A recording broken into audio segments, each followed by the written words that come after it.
In a world where we have everything and it's still not enough, we're often left wondering, is this really it? Deep inside, you know there's more to life. You're ready to leave behind the old push your way through and claim the deeper, more meaningful life that's calling you. That's what we invite you to explore with us. We're your hosts, Stephanie Allen and Maren. And this is the Soulful Leader Podcast. Yay! Many years ago, I realized that I wasn't such a good employee, that I really had an issue with how things should be done, thought my way was the best way. So it encouraged me to become an entrepreneur. And whether that's good or bad or right or wrong, that's irrelevant. It's just now looking at my life and when I listen and work with clients, sometimes, control really gets in the way. And I think of the Serenity Prayer from AA when it says, God grant me the serenity to accept the things I cannot change, courage to change the things I can, and the wisdom to know the difference. There's great guidance in that little Serenity Prayer. And there's another prayer that I'll add in there too, which really anchors for me because people are very important to me. And I know many of the people I deal with are also similar, feeling that they get irritated by others. And the adult children prayer goes like this: God grant me the serenity to accept people I cannot change, the courage to change the one I can, and the wisdom to know that one is me. And that's really what Maren and I are dedicated to, is looking at how do we go in with love and compassion and kindness and work with the parts within ourselves so that we're not literally operating in our world from a place of control and allowing a higher reason to be in leadership rather than just everyone's pissing me off, so I'm going to do it my way. I love the concept. And I wonder, what's the benefit for somebody as they're listening? They're like, well, that sounds great, right? And it's a lot of work to have that wisdom, to know the difference and to know that one is me and to do all of that. And I'm just going to keep plugging along the way that I plug along. So what would the benefit be? Well, let's back up a little bit. Let's even just take that prayer as a practice right here. God grant me the serenity to accept the things I cannot change. I mean, how often do we get friggin' wrapped around the axle about something that literally is none of our business, or it's out of our hands, and yet it keeps us up at night. I just did that. Here's an example, right? And we do it in work, we do it at home. And I just did that with my husband, right? I thought, well, why isn't he doing it my way? I know better than he knows. Like, I've studied this stuff. He doesn't know it. And then when I was able to let go and just be like, it's okay. Let him live his life the way he lives his life. And do I really know better? And I guess that goes to the second Serenity Prayer of, I can't change him. Mm-hmm. So all it does is it tweaks me. And that's true of like our bosses, or maybe somebody who works for us, and we're mentoring somebody or we're coaching somebody. We can't change them. We can give information. We can share our thoughts, and we can't change them. We can only change ourselves. Yeah, we can't fix another or force another to do something. The old saying, you can lead a horse to water, but you can't make them drink. As much as you want to force the head into the water and drink, damn it, you will drink. I was going to say, stop calling my husband a horse. It just doesn't work. Or if it does, they really hate you for it. So it's like, exactly. It's not really helpful. So yeah, like, how do we find the serenity of just absolute acceptance that is out of my hands? And I know Byron Katie has a wonderful way of looking at like the three businesses. Like, there's your business, there's my business, and there's God's business. Meaning, for example, like the weather. Well, you can't change that. You really cannot change the weather. That's God's business. That has nothing to do with me. Yeah. What's going on with you in your life is your business. I can only hold space and just listen. Unless you ask me for an opinion, unless you ask me that you really want help. And I have to even quantify that, because sometimes people ask for help, but they really don't want it. They're just being polite. Like they offer their help, and they're like, yeah, no, that's okay. I got my own way. And I'm like, well, why did you even ask me for it? Right. So I tend to look at those three things, and I'll have that little internal dialogue with myself. I'm like, whose business is this? Is it mine? Is it God's? Is it theirs? So one of the benefits would be serenity, right? Mm-hmm. Because then when we can't do that, when we don't do that, when we stick our nose in and we have opinions and we think we know the better way and blah, blah, blah, all the itty bitty shitty committee, it doesn't affect the other person. It only affects us. We're the ones who get, like you said, I love that, wrapped around the axle. You're all torqued, All torqued. And you see that all the time in people in their bodies, right? And working. Oh my God, they're twisted. They're absolutely twisted.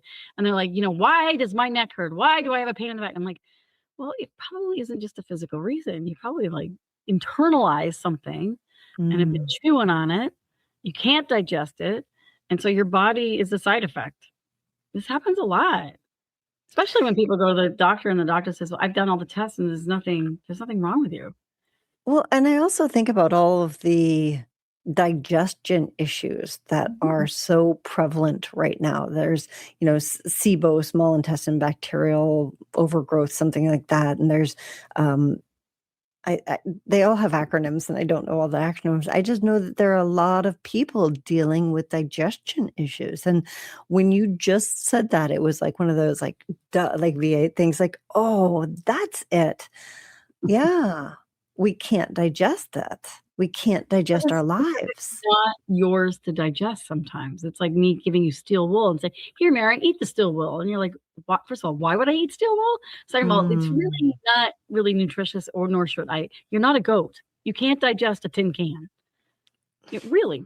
But yet we think we can digest it. We think we should chew on it. And it's like, so who would you have to be to let that go?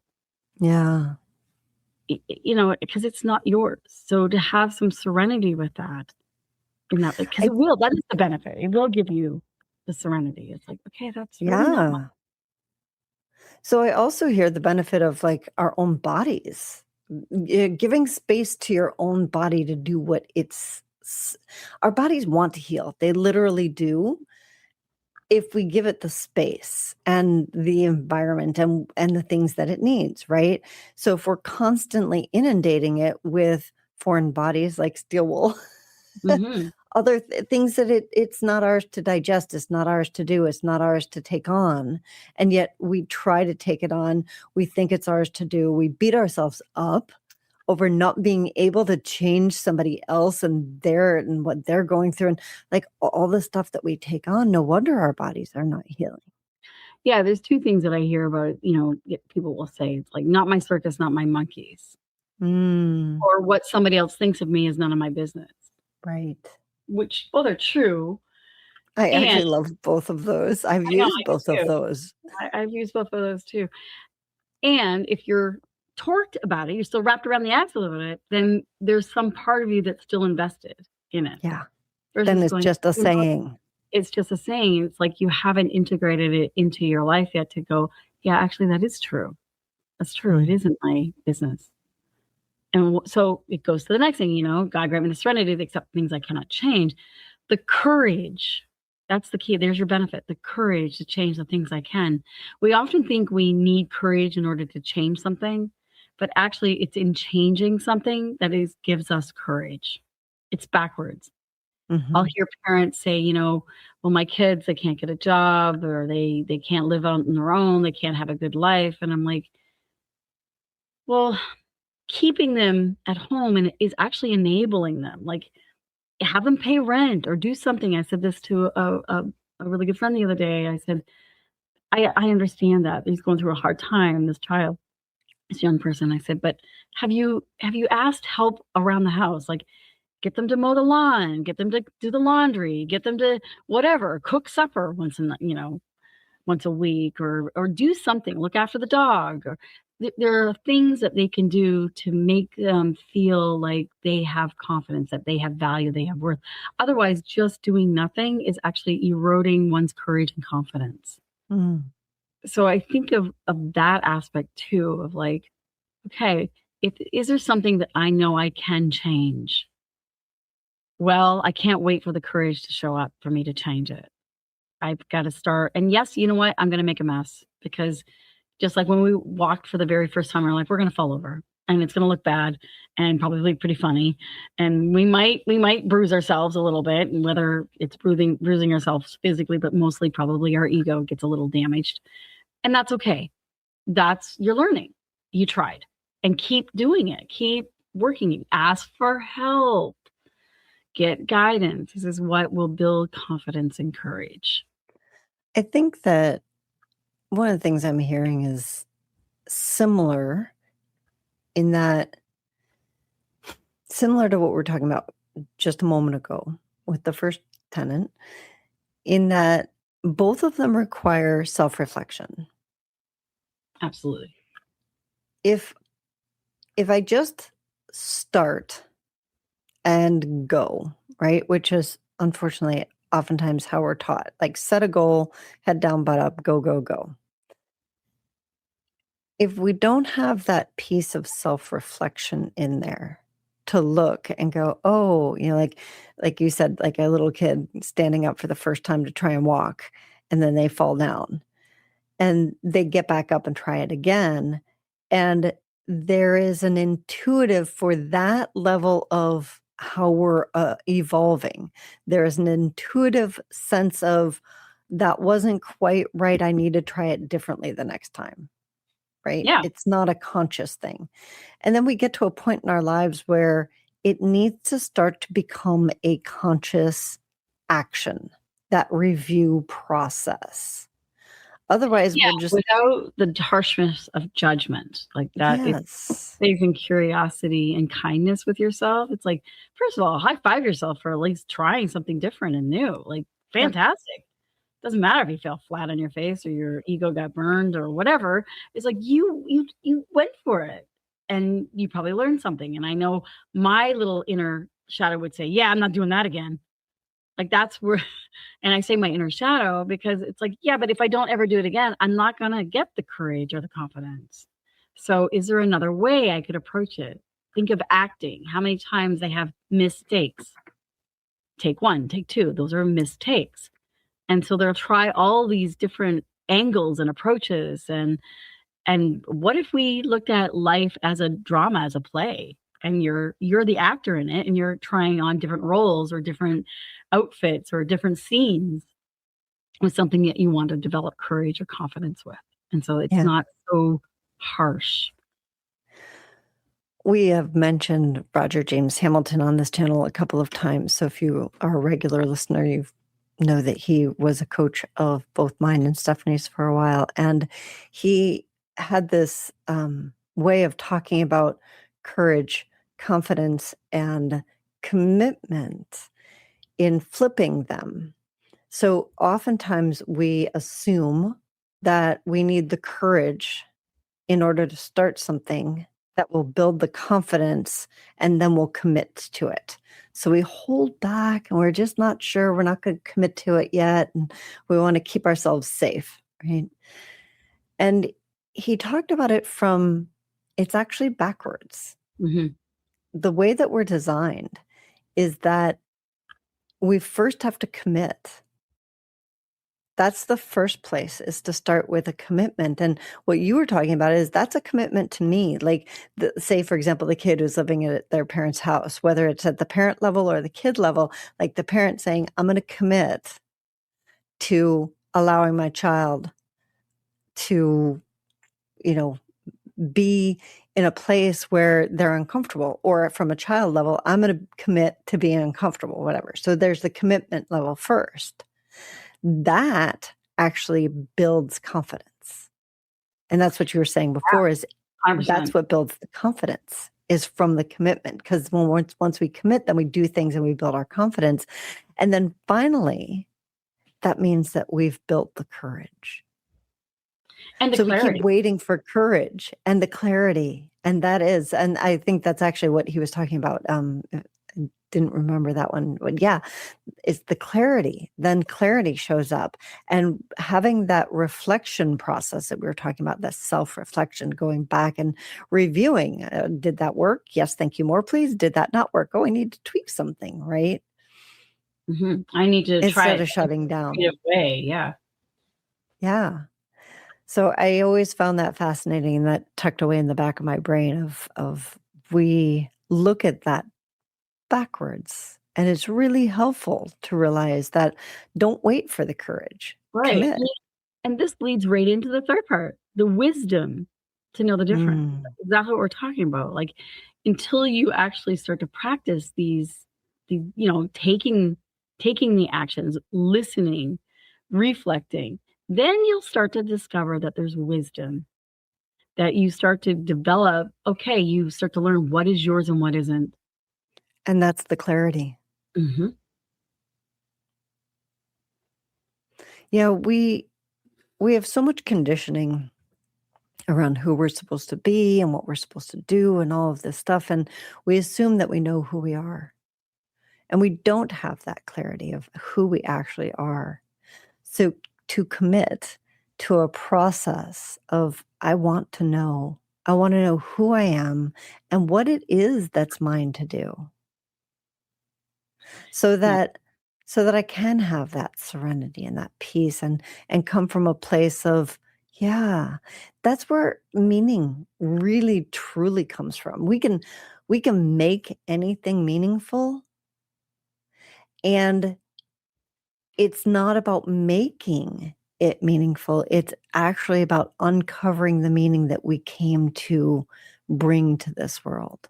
Yeah, I hear what you're saying. It's almost like Russian dolls, like those little sets of Russian dolls. Yeah, tell me Like, about that. so it's like uncovering, like taking off the big Russian doll to reveal another one and another one, and another one. And so by the time you get to the internal part, that's the true meaning. But with Mm. uncovering process, a distilling process, so to speak, so that by the time you get to that internal one, you're like, oh yeah, I'm so clear. But there's an action of revealing oneself, of like peeling away the ego, peeling away the shoulda, coulda, woulda, ought tos. We were having this conversation with someone the other day about, it's so much easier just to do it myself. And if you want something done right, do it yourself. But there's a cost to that. There's a cost. There's a cost of, like, financially, of course, because I know myself. It's like, yeah, I go to do something, and then of course I really mess it up. And now I have to get somebody to come in and fix my mess up and also do the thing I want them to do. So now it's cost me a lot more emotional, mental, physical, and financial. Time. It's all there. It's actually cost me more. Unless it's mine to do. Like, if there's something there that's mine to do, and I have the skill and I have the passion that is there to learn, that's a different story than, like if somebody came in and they said, I need my tonsils out. Well, I'm not going to get a scalpel out and try to do surgery. That's not mine to do. You're clear about that. Very clear about that, But can I help? What is mine to do? Well, I could probably help release some of the muscle tension around it, maybe the emotional and mental about going in and having surgery around it. I could do a lot. There are things that I can do, that I'm trained to do, and that I would like to build more skill and passion, because I have passion towards it, that would actually help that person. But being a surgeon is not one. That is not mine to do. I'm very clear about that.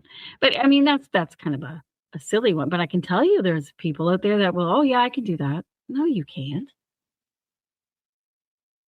Well, even if they can. So when we were having the conversation the other day, one of the things that I realized for myself, and talking about the Russian dolls, the layers of peeling the layers, I hadn't realized that I was doing that. Oh, I could just do it myself type of thing, in order to avoid what I really want to be doing. I know that sounds backwards. Like, well, if you really want to be doing it, why are you avoiding it?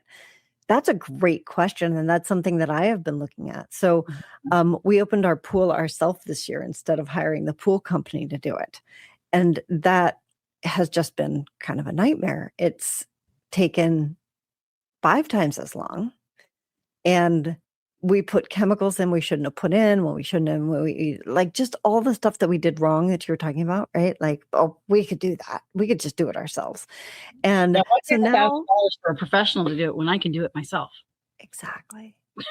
Well, So now why. I'm out there like vacuuming my own pool, and stuff for us, for the Soulful Leader project wasn't getting done. I was like, so interesting. And I noticed that I do that in quite a few places in my life. And I also noticed that I'm not the only one who does that, right? So being honest about it gave me some perspective, and it gave me like, oh, it also helped me to value the pool people and what they do and what they bring to the table. And like, gosh, now the cost of that, the financial cost of that didn't seem so high anymore. Because it's like, oh, I see. My time is way more valuable than that for doing what I am meant to be doing. Yeah. Because no one else can do what you were meant to be doing. That's the thing. It's about taking self-accountability and self-responsibility. Say, well, wait a minute. What is this taking me away from that only I am responsible for doing, and it's creating procrastination? And what's the cost of that, right? Right. And the thing is that the self-reflection piece, instead of beating myself up and saying, oh my, I shouldn't have done that, I got really curious about it. And it led me to a place of realizing that there is a piece of this that I am a little scared of being seen, of like, if the Soulful Leader project goes big and, people start to really see us, what would that mean? And it's so much easier to stay small, keep it quiet, like, oh, we, talk about our problems. Oh, we haven't gotten the following we want yet, or we're not blah, blah, blah, blah, blah, instead of actually just going for it and making it huge. So I had an opportunity to look at those fears of, we've talked about this in the past too, of, it's like our fear is not that we're not good enough. It's that we're that great. The Marianne Williamson quote. Mm-hmm. And there's always going to be layers of things. So there was another layer of it that came up for me, and I got to look at it. So true. Like there's so many things that nobody sees, including ourselves, that doesn't see inside that. Like when something isn't, materializing, when something isn't getting done, it's not always about the system or the outer world.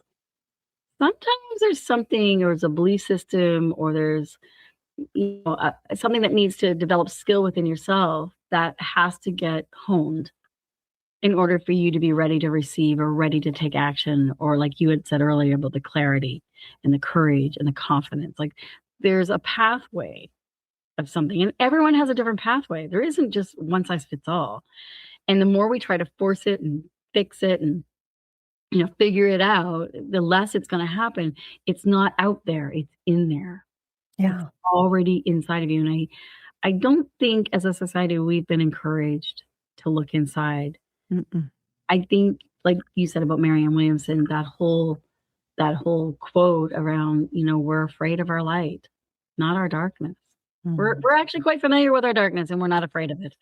In fact, we kind of encourage it sometimes. It's more comfortable. We know it's it's like it's the comfort. What is that saying of like it's the something that we know? It's the devil that we know. Yeah. The familiarity. Yeah.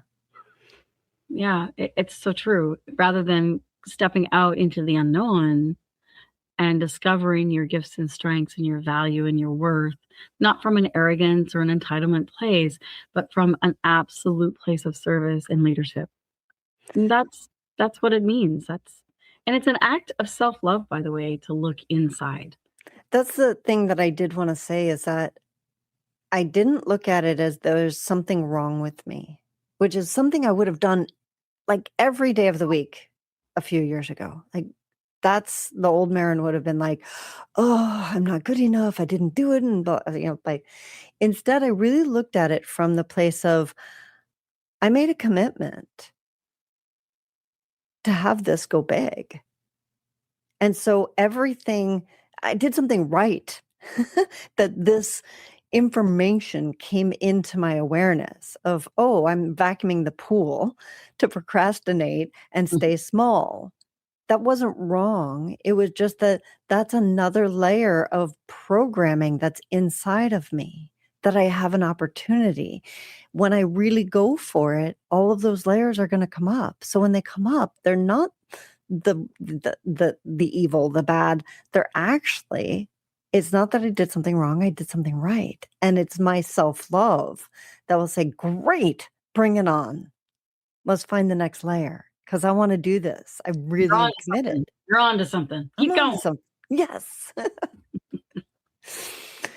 So I'd love to hear from you all. What are you on to? What is your excitement that you're going for? And maybe what are some of the things that have come up between you and that thing that you're really wanting to make happen? So you can find us at tslp.life. And yes, I just played with that one. I found the little, it just popped up on the screen for those of you that are listening. So you can also find us on YouTube at The Soulful Leader, on Facebook, and on LinkedIn at The Soulful Leader. And we would love to hear from you. So we will see you all in a couple weeks and hopefully hear from you before then.